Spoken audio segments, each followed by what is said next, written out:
তো কোনোভাবে মেহেরিনকে মেনে নিচ্ছে না, তাহলে কি হবে? এটা আমাদের এই গল্প নাটকের 7 নাম্বার এপিসোডে। তো হ্যালো ভিউয়ার্স, কেমন আছেন সবাই? আশা করি সকলে ভালো আছেন। সো ভিউয়ার্স, আজকের এই ভিডিওটা আপনারা যদি মনোযোগ সহকারে দেখেন তাহলে কিন্তু আপনারা দেখতে পারবেন এটা আমাদের এই গল্প নাটকের 7 নাম্বার পর্বে কি ইন্টারেস্টিং মুহূর্তগুলো ঘটবে, দেন সেই সাথে 7 নাম্বার পর্বটি কবে আপনারা ইউটিউবে দেখতে পারবেন তা আজকের এই ভিডিওতে সবকিছু জানতে পারবেন। সো ভিউয়ার্স, তাই বলবো এটা আমাদের এই গল্প নাটকের প্রত্যেকটি পর্বের আপডেট কিন্তু সবার আগে আমাদের এই চ্যানেলে দেওয়া হয়। তাই অবশ্যই গাইস আমাদের চ্যানেলটিকে নিজের ভাই মনে করে চ্যানেলটিকে সাবস্ক্রাইব করে দিবেন। সো ভিউয়ার্স, বেশি কথা না বাড়িয়ে চলুন আগে ভিডিওর মূল টপিকে ফিরে যাওয়া যাক। সো ভিউয়ার্স, এটা আমাদের এই গল্প নাটকের 1 নাম্বার পর্বটিকে আপনারা কিন্তু 6টি পর্ব দেখে ফেললেন। এখন 7 নাম্বার পর্বটির জন্য অধিক আগ্রহে বসে আছেন। যারা এখনো 6 নাম্বার এপিসোডটি দেখেননি তারা অবশ্যই গাইস আপনারা 6 নাম্বার এপিসোডটি সার্চ করে কিন্তু দেখে নিতে পারবেন, কারণ ইউটিউবে অফিসিয়াল ভাবে কিন্তু 6 নাম্বার এপিসোডটি আপলোড করে দেওয়া হয়েছে। তো এখন 7 নাম্বার এপিসোডে কি কি মজার মজার ঘটনাগুলো ঘটবে সবকিছু আমরা বিস্তারিত জানতে থাকি। সো ভিউয়ার্স, আপনারা কিন্তু এটা আমাদের এই গল্প নাটকের 7 নাম্বার পর্বের শুরুর দিকে দেখতে পারবেন। আপনারা তো ইতিমধ্যে দেখলেন যে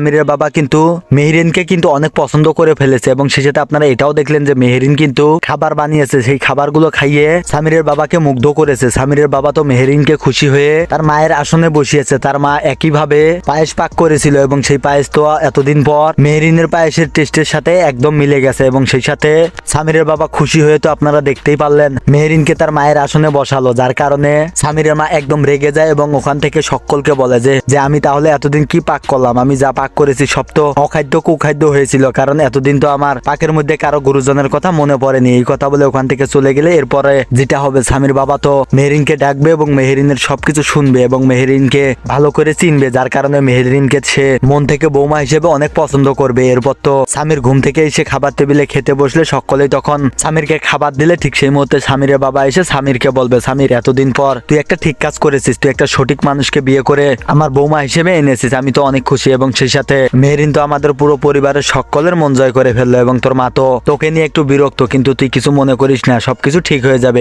এরপর উৎসবের দিনে বাড়িতে সকলে কেনাকাটা করে আসলে সামিরের বাবা তো মেহেরিনকে সালামের টাকা দিবে। সেই টাকাটি যখন দিবে তারপর তো সামিরের ফুফাতো বোন এবং সেই সাথে মেহেরিন তারা দুজনে মিলে বাড়ি থেকে বাইরে যাওয়ার সময় সামিরের মায়ের সাথে দেখা হয়ে যাবে, এবং সামিরের মা তো মেহেরিনের কাছ থেকে সেই টাকাগুলো কেড়ে নিবে এবং মেহেরিনকে অপমান করবে। এরপর তো আপনারা ফারহাদকে দেখতে পারবেন। ফারহাদকে তো সারহাদ সোজাসুজি বলে দিবে যে আমি আমার বাবার টাকায় নয়, আমি আমার হাজবেন্ডের টাকায় হানিমুনে যেতে চাই। তো এই কথা শুনে তো ফারহাদও আশ্চর্য হয়ে যাবে। সো ভিউয়ার্স, আপনারা এসব ঘটনা নিয়েই কিন্তু এটা আমাদেরই গল্প নাটকের 7 নাম্বার এপিসোডটি দেখতে পারবেন। তো 7 নাম্বার এপিসোডটি খুব শীঘ্রই দেখতে হলে এই ভিডিওতে লাইক টার্গেট থাকবে 2000 লাইক আপনারা খুব দ্রুত কমপ্লিট করে দিতে পারলে তাহলে কিন্তু খুব দ্রুত আপনারা এটা আমাদের এই গল্প নাটকের 7 নাম্বার এপিসোডটি দেখতে পারবেন। আর আপনারা কোন জেলা থেকে আমাদের ভিডিওগুলো দেখতেছেন দেন আপনার নাম, তাহলে কিন্তু আমরা পরবর্তী ভিডিওতে আপনার নাম এবং জেলাগুলো বলে দেবো। তো এই ছিল আজকের ভিডিওর আপডেট। ভালো থাকবেন, সুস্থ থাকবেন, দেখা হচ্ছে পরবর্তী কোনো ভিডিওর আপডেট নিয়ে।